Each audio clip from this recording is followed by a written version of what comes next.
Hi guys, welcome to Sunrise Medicine में।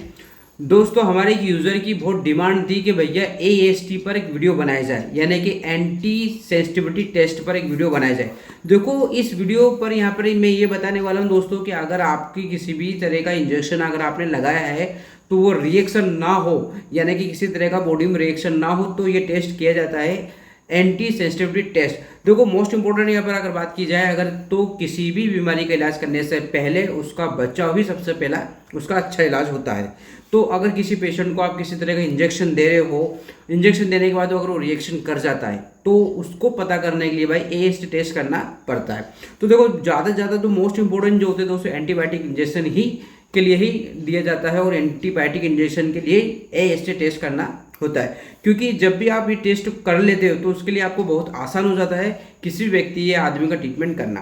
ठीक है, एएसटी का मतलब होता है दोस्तों, आपने अक्सर देखा होगा कोई भी इंजेक्शन जब किसी पेशेंट को लगाया जाता है तो उसको कंफर्म करने के लिए पेशेंट को रिएक्शन तो नहीं करेगा, इसलिए वो टेस्ट किया जाता है। ठीक है, तो सब कुछ बात करेंगे दोस्तों इस वीडियो में। वीडियो को आपको पूरा देखना है। अच्छी जानकारी के लिए चैनल पर नए हैं दोस्तों, प्लीज़ चैनल को सब्सक्राइब कर लीजिए। जानकारी अच्छी लगती है तो और भी लोगों को शेयर करना है। ठीक है, तो बात करते हैं दोस्तों। देखो, एएसटी इंजेक्शन जो होता है यहाँ पर कैसे, ठीक है, तो सबसे पहले मैं ये बता देता हूँ आपको दोस्तों ये टेस्ट कैसे करते कैसे। देखो, इसमें क्या होता है, किसी भी बॉडी पर ज़्यादातर जो होता है ये टेस्ट हाथ पर किया जाता है, हाथों पे। जैसे यहाँ पर क्या होता है, एक छोटा सा सिरिंज में इंजेक्शन भर देते हैं। इंजेक्शन भरने के बाद उसकी 2 बूंदे, भाई कम से कम 2 या 1 बूंदे उस पर यहाँ पर थोड़ा सा डाल देते हैं और स्किन के अंदर उस दवा को प्रेस करते हैं और वहाँ पर एक मार्क बना देते हैं। फिर देखते हैं 10 से 15 मिनट के बाद भाई वहाँ पर किसी तरह का पर देखते हैं, वहाँ पर अगर जहाँ पर इंजेक्शन लगाया है उस साइड पर कोई किसी तरह का इन्फ्लेमेशन एलर्जी वगैरह तो नहीं हुई। अगर हुई तो वहाँ पर पता चल जाता है। तो ये जो टेस्ट जो होता है, इंजेक्शन उस व्यक्ति को सूट करेगा या नहीं करेगा, वो वहाँ पर ये टेस्ट करने के बाद पता चल जाता है। तो जो एएसटी जो टेस्ट होता है दोस्तों, एंटी सेंसिटिविटी टेस्ट इसी को बोलते हैं। तो बहुत सारे इंजेक्शन होते हैं भाई, एंटीबायोटिक इंजेक्शन, ठीक है। तो मैक्सिमम जो होते हैं दोस्तों एंटीबायोटिक इंजेक्शन ही पेशेंट को लगाए जाते हैं। ठीक है, और कई पेशेंटों को ऐसा होता है भाई, बहुत सारी दिक्कत आती है और इन्हीं दिक्कतों को पता चल जाता है इस टेस्ट में कि भाई इसको इस इंजेक्शन से इस तरह का कोई एलर्जी तो नहीं है इसको। तो सबसे पहले मोस्ट इंपॉर्टेंट वो कौन कौन से ऐसे इंजेक्शन है जहाँ पर आपको एएसटी टेस्ट किया जाता है, वो इंजेक्शन के बारे में भी हम बात कर लेते हैं। पहले नंबर पे यहाँ पे दोस्तों जो एंटीबायोटिक्स आते हैं, बहुत ज़्यादा यूज़ किए जाने वाले एंटीबायोटिक इंजेक्शन है ये सेप्ट्रोक्सोन इंजेक्शन। ठीक है ना, ये इसको लगाने पर किसी व्यक्ति को किसी तरह की दिक्कत तो नहीं आती है, लेकिन सेप्ट्रोक्सोन इंजेक्शन को लगाने पर आपको एएसटी की जरूरत तो नहीं पड़ती। लेकिन बाकी क्या होता है, किसी को लंबे समय तक आप इंजेक्शन लगाने वाले हो तो एक बार इसको ट्राई करने में कोई बुरी बात नहीं है। तो एक बार आप जब ट्राई कर लेते हो तो आपको क्या है, किसी तरह का डाउट ना हो और उस व्यक्ति को इंजेक्शन लगाने पर यहाँ पता चल जाता है इसको रिएक्शन है या नहीं है। दूसरा इंजेक्शन दोस्तों सेप्ट्रोक्सोन इंजेक्शन। ठीक है, यहाँ पर भी किसी को दिक्कत नहीं आती है, रोज़मर्रा के जो होते हैं डॉक्टर इसको लगाते हैं, लंबे समय तक लगाते रहते हैं। तो अगर आप लंबे समय तक इस इंजेक्शन को लगा रहे हो तो एक बार इसको भी टेस्ट करना बहुत जरूरी होता है। ठीक है, तीसरा इंजेक्शन दोस्तों सेप्ट्रोक्साइसिन भाई क्या होता है, टीबी में दिया जाता है। टीबी के जो शिकायत पेशेंट होते हैं उनमें ये इंजेक्शन लगाया जाता है। तो सेप्ट्रोक्साइसिन का टेस्ट का इंजेक्शन लगाने से पहले इसको एएसटी टेस्ट करना बहुत जरूरी होता है, क्योंकि टीबी के जो पेशेंट होते हैं उनको बहुत महीनों तक ये लगते हैं इंजेक्शन। तो जाहिर सी बात है इस इंजेक्शन को आप महीने भर तक लगा नहीं सकते, लेकिन एकदम से शूट भी नहीं करता।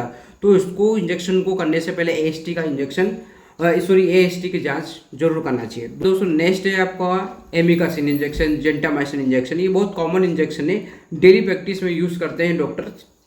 इनको कोई ज़्यादा लगाने पे दिक्कत नहीं आती है, लेकिन फिर भी कुछ पेशेंट ऐसे होते हैं जिनको वो आपको पता नहीं होता भाई कि किस व्यक्ति को हाइपर सेंसिटिविटी है। तो इससे ये पता चल जाता है कि भाई इसको ज़्यादा सेंसिटिविटी है, तो उसको एएसटी टेस्ट जरूर करें आप। तो एक बार इसे भी आप इंजेक्शन लगाने से पहले आप उस पेशेंट से पूछ सकते हैं भाई किसी तरह की एलर्जी तो नहीं है। अगर है या डाउट है तो इस पर भी कर सकते हो। ठीक है, ये डेली लगाते रहते हैं डॉक्टर्स। ठीक है, कोई दिक्कत वाली बात नहीं होती। एमिकासिन, जेंटामाइसिन, केनामाइसिन, ये बाकी इनको लगाने में कोई दिक्कत नहीं आती। मोस्ट इंपॉर्टेंट है, इसे आप फिर भी लगाना चाहो तो लगा सकते हो। मोस्ट इंपॉर्टेंट दोस्तों इसमें पेनासिल इंजेक्शन नॉर्मल नहीं होता, लेकिन जब भी किसी पेशेंट को लगाते हैं और अगर ये शूट हो जाता है तो इसके बहुत अच्छे रिजल्ट देखने को मिलते हैं। अगर ये सूट नहीं होता तो इस इंजेक्शन को बीच में बंद करना पड़ता है, क्यों, इसलिए इसको AST टेस्ट करना भी बहुत ज़रूरी होता है। उसी की तरह उसी की तरह एक और आता है दोस्तों पेनिसिलिन G, ठीक है। लेकिन ये इंजेक्शन थोड़ा बहुत महंगा होता है, इंजेक्शन खराब होने के चांस थोड़ा सा रहते हुए खराब हो जाता है क्योंकि महंगा होता है, तो इसलिए इसे भी पहले से टेस्ट किया जाता है, ठीक है।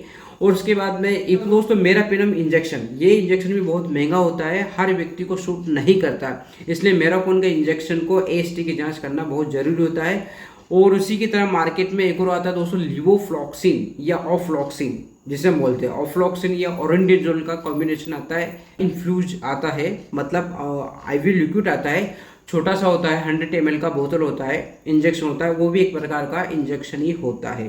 तो भाई लियोफ्लॉक्सिन या फ्लॉक्सिन ओरेंडेजोल का भी आप अगर आप इंजेक्शन लगा रहे हो तो एक बार आपको पेशेंट को एक बार जरूर ट्राई करें, 10 से 15 मिनट लगेगा AST करने में, तो इसमें आपको किसी भी तरह की प्रॉब्लम क्लियर हो जाएगी।